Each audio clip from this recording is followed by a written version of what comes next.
All right, so now we're going to be reading chapter 30. Just as a recap, chapter 29, Huckleberry Finn is following Injun Joe and his partner, and he realizes and comes across them planning to seek revenge on the widow Douglas by either slitting her nostrils, cutting her ears, just trying to get back at her for the grudge that Injun Joe has against her husband. So in this chapter, we're going to see at the very beginning Huck going to talk to the Welshmen, who are the people that he came and asked for help from, and they were able to go and save the widow. Chapter 30. As the earliest suspicion of dawn appeared on Sunday morning, Huck came groping up the hill and rapped gently at the old Welshman's door. The inmates were asleep, but it was a sleep that was set on a hair trigger on account of the exciting episode of the night. Basically, these men were going to wake up at any little noise because they were, the whole night had been very exciting and dangerous almost. A call came from the window. "Who is there?" Huck's scared voice answered in a low tone. "Please let me in. It's only Huck Finn." "Oh, that's a name that could open this door night or day, lad. And welcome." All right, let's pause for a second. In the last chapter, when Huckleberry Finn knocks on the door and asks to be let in, they say, "Well, that's not a name that can open many doors around here," because of his reputation, right? He's kind of known as an outlaw, a troublemaker, someone who is not necessarily a great influence. But now that he has helped Now that he has helped save the widow, sorry, my headphones got yanked out of my ear there. Um, they have much more respect for him, and now his name can open the door for the Welshman's home any day or night. Basically, they'll welcome him at any time. These were strange words to the vagabond boy's ears, and the pleasantest that he had ever heard. He could not recollect that the closing word had ever been applied in his case before. Basically, he said, "I can't remember any time someone has told me that I was welcome."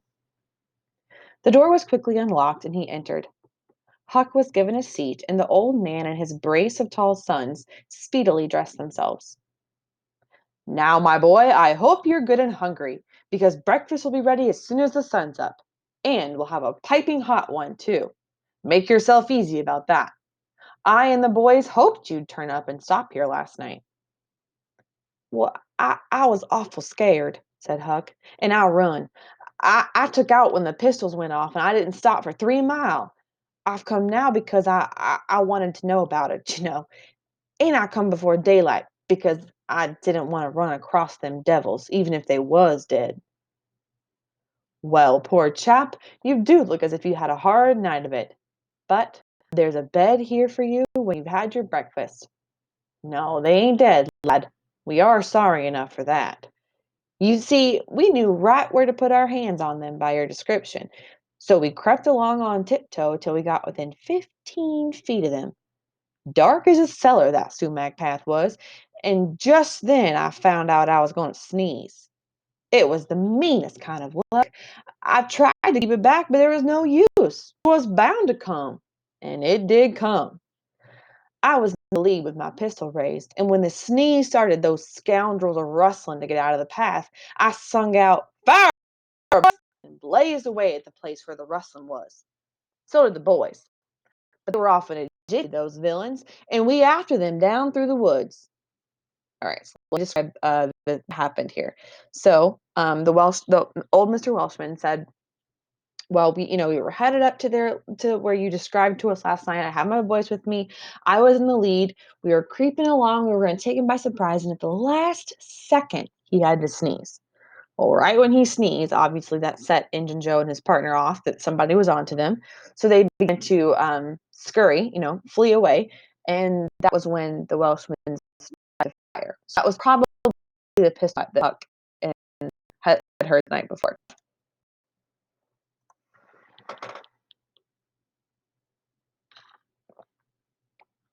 I judge we never touched them.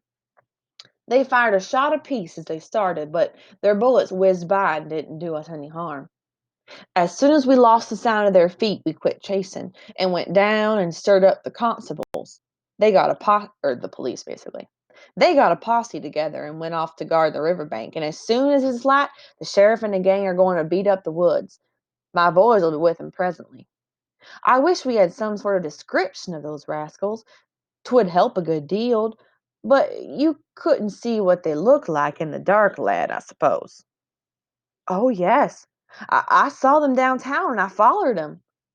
"Oh, splendid! Describe them. Describe them, my boy."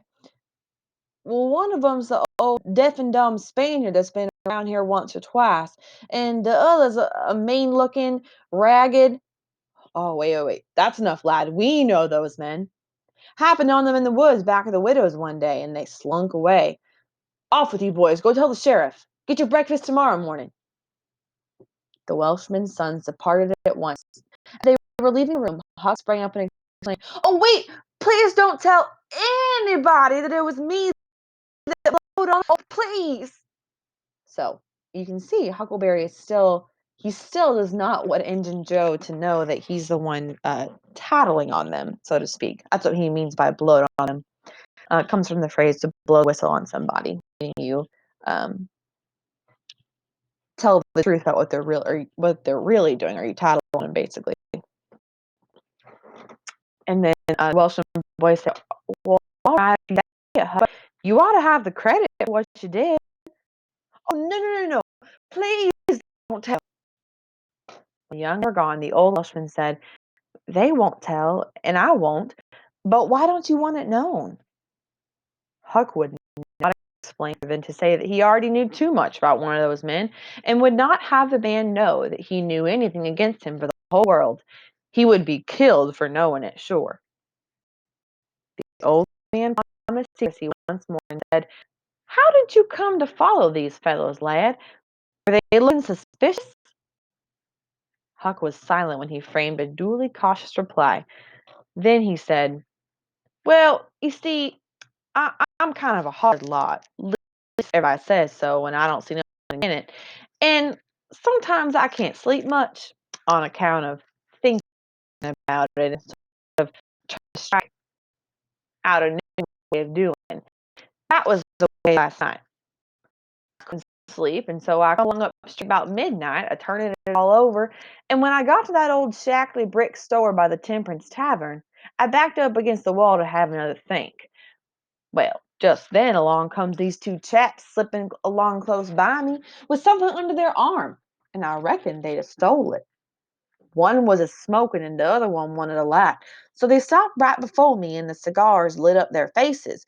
And I see that the big one was a deaf and dumb Spaniard by his, white whiskers and the patch on his eye.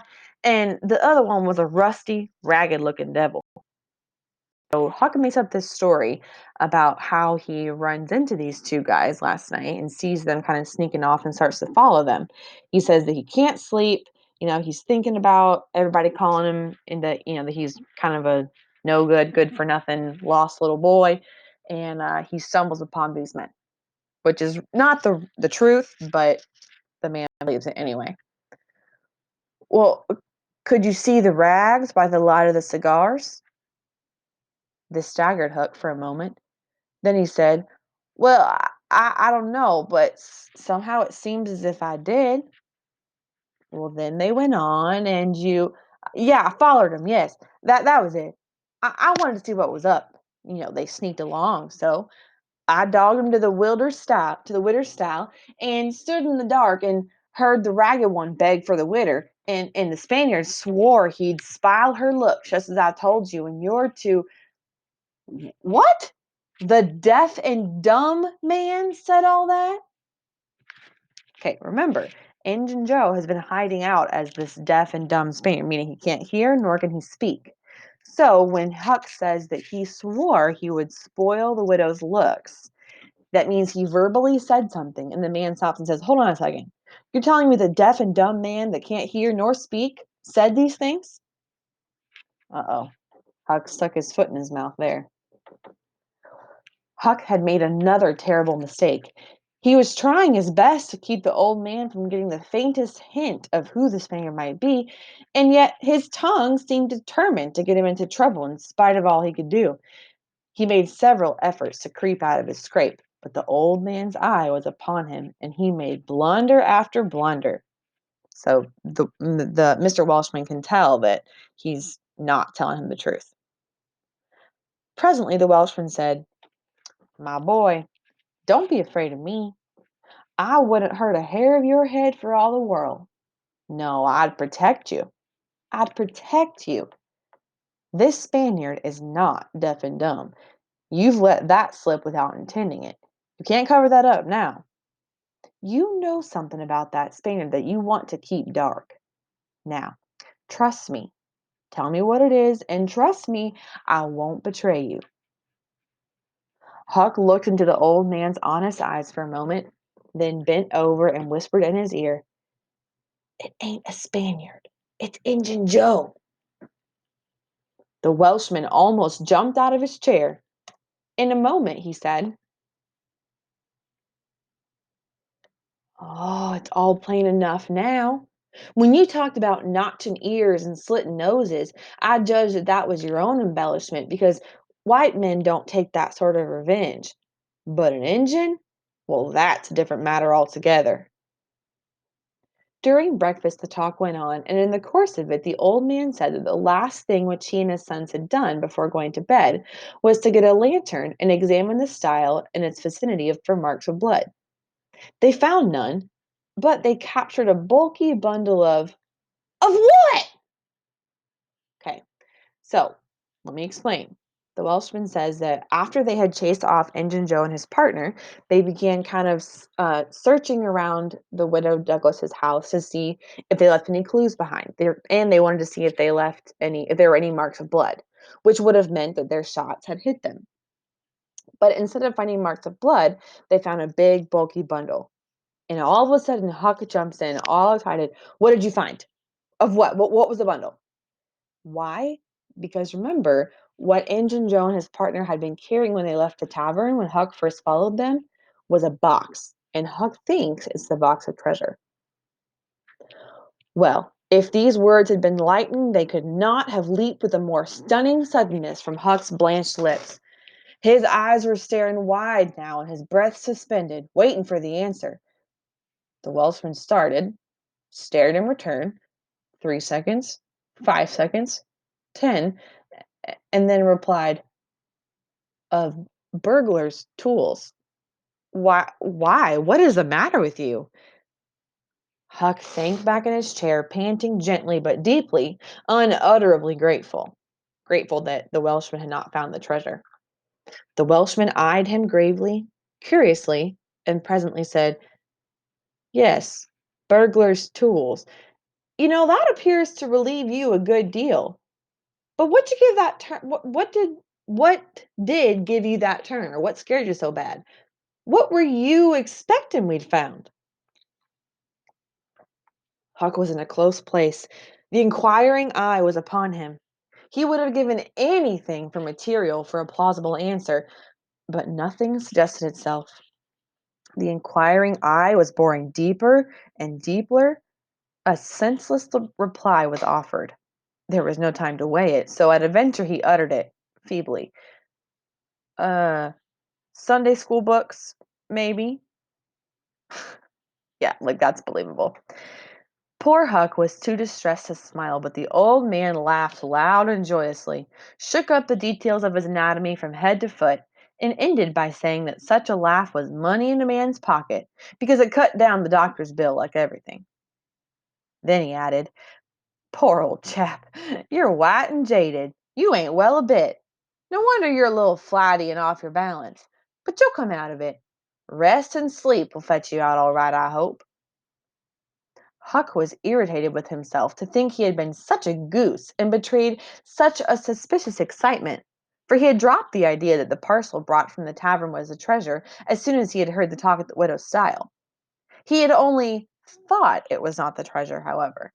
He had not known that it wasn't, and so this suggestion of a captured bundle was too much for his self-possession. But on the whole, he felt glad the little episode had happened, for now he knew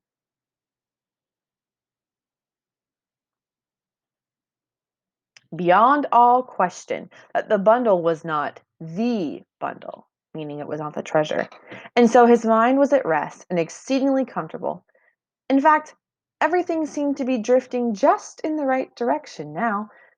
The treasure must still be in number two. The men would be captured and jailed that day, and then he and Tom could seize the gold that night without any trouble or any fear of interruption. Just as breakfast was completed, there was a knock at the door. Huck jumped for a hiding place, for he had no mind to be connected even remotely with the late event. The Welshman admitted several ladies and gentlemen into the house. Among them was the widow Douglas, and noticed that groups of citizens were climbing up the hill to stare at the stile. So the news had spread. The Welshman had to tell the story of the night to the visitors. The widow's gratitude for her preservation was outspoken.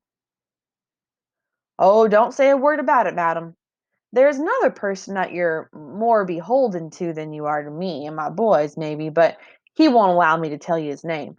We wouldn't have been there except for him." Of course, this excited a curiosity so vast that it almost belittled the main matter. But the Welshman allowed it to eat into the vitals of his visitors, and through them to be transmitted to the whole town, for he refused to part with his secret.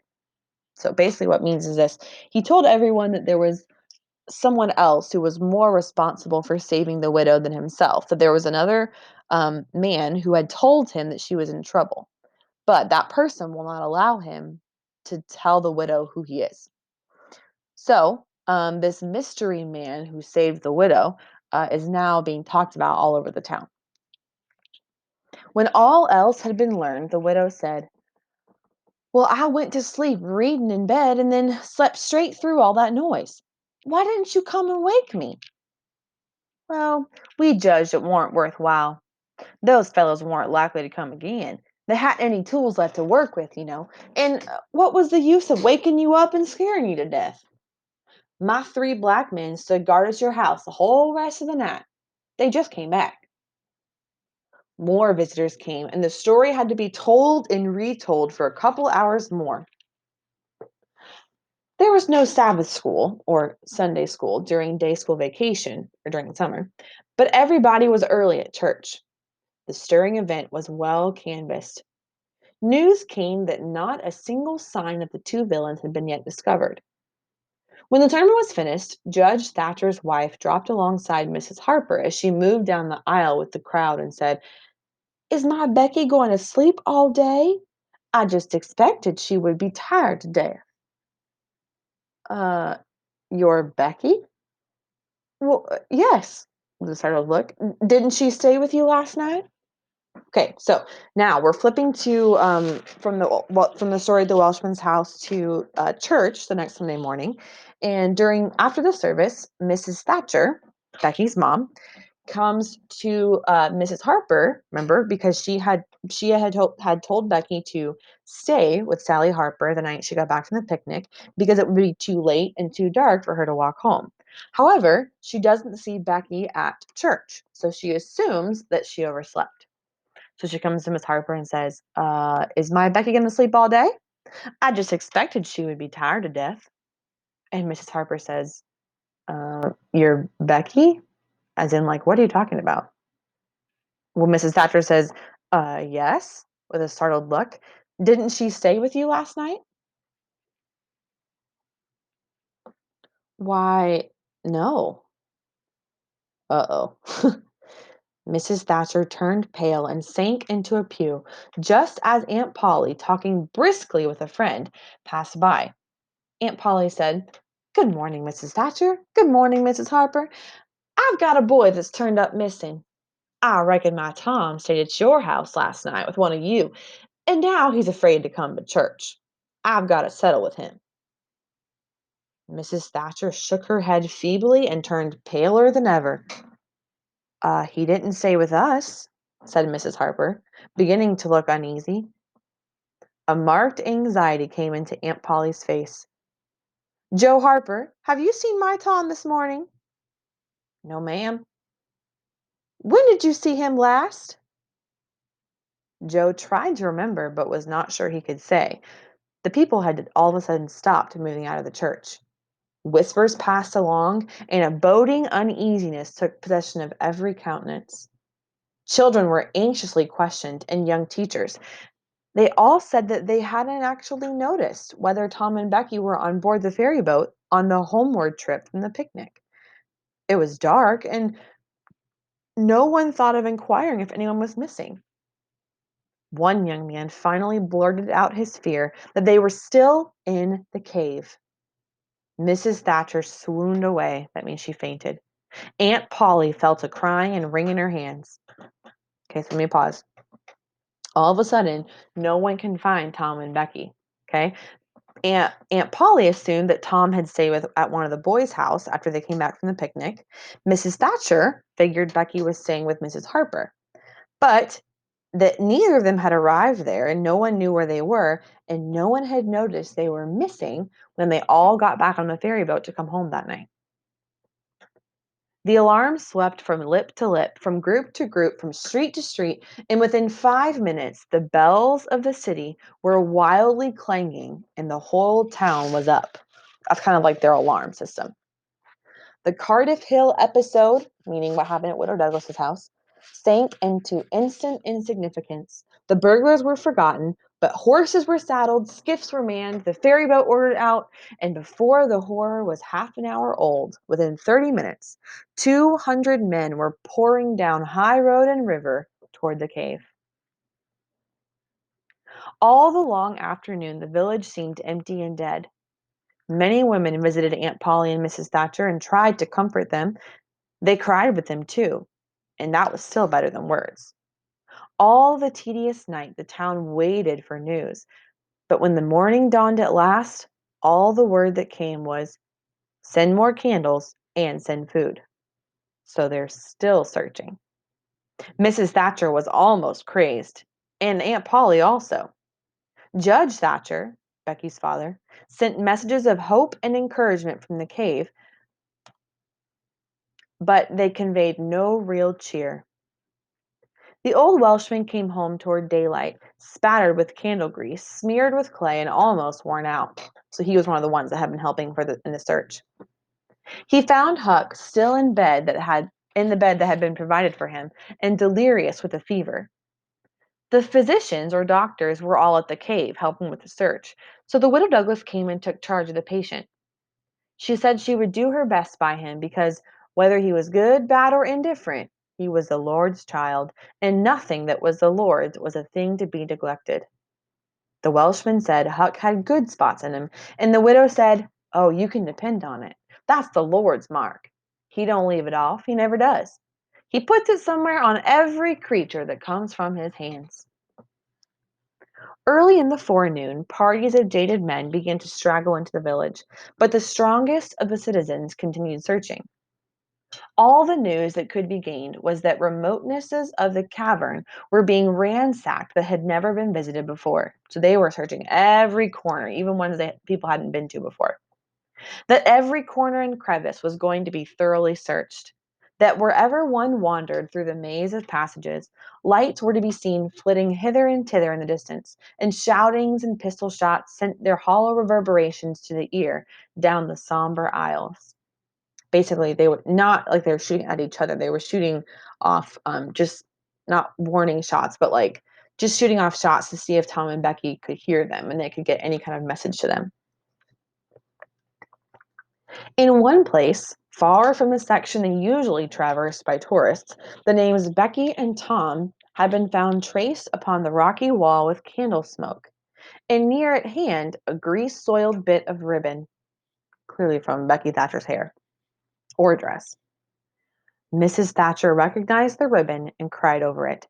She said it was the last relic she should ever have of her child, and that no other memorial of her could ever be so precious, because this one parted latest from the living body before the awful death came. So she's assuming Becky's already dead. Some said that now and then in the cave, a faraway speck of light would glimmer, and then a glorious shout would burst forth, and a score of men would go trooping down the echoing aisle, and then a sickening disappointment always followed. It wasn't the children that were there. It was only a searcher's light. 3 dreadful days and nights dragged their tedious hours along, and the village sank into a hopeless stupor. No one had heart for anything. The accidental discovery just made that the proprietor of the Temperance Tavern kept liquor on his premises scarcely fluttered the public pulse, tremendous as the fact was. So it's been 3 days and 3 nights since they've been searching for Tom and Becky. They still haven't had any luck. Within those 3 days, um, the people had discovered that the Temperance Tavern, that was supposed to be alcohol free, actually did have alcohol on the premises, which would normally be a huge scandal and cause a bunch of drama. But everyone is so worried about Tom and Becky that no one hardly even cares. In a lucid interval, remember, Huck is sick with a fever, Huck feebly led up to the subject of taverns and finally asked, dimly dreading the worst, if anything had been discovered at the Temperance Tavern since he had been ill. Basically, he's asking, has anyone found anything at the Temperance Tavern since I've been sick? What he is talking about is the treasure. He does not know that they've actually found liquor there. Well, yes, said the widow. Huck started up in his bed, wild-eyed. What? What was it? What did they find? Liquor. And the place has been shut up or closed. Lie down, child. What a turn you did just give me. Okay, only tell me just one thing. Only just one, please. Was it Tom Sawyer that found it? So Huck clearly has no idea that Tom is missing. The widow burst into tears. Hush, hush, child, hush. I've told you before, you must not talk because you are very, very sick. Then nothing but liquor had been found. There would have been a great powwow if it had been the gold. So the treasure was gone forever. Gone forever! But what could the widow be crying about? Curious that she should cry. These thoughts worked their dim way through Huck's mind, and under the weariness they gave him, he fell asleep. The widow said to herself, there, he's asleep, poor wreck. Tom Sawyer, find it. Pity but somebody could find Tom Sawyer. There aren't many left now that's got hope enough or strength enough either to go on searching. So Huck has no idea that Tom is missing, and we have no idea where Tom and Becky are. And then we'll read chapter 31 tomorrow.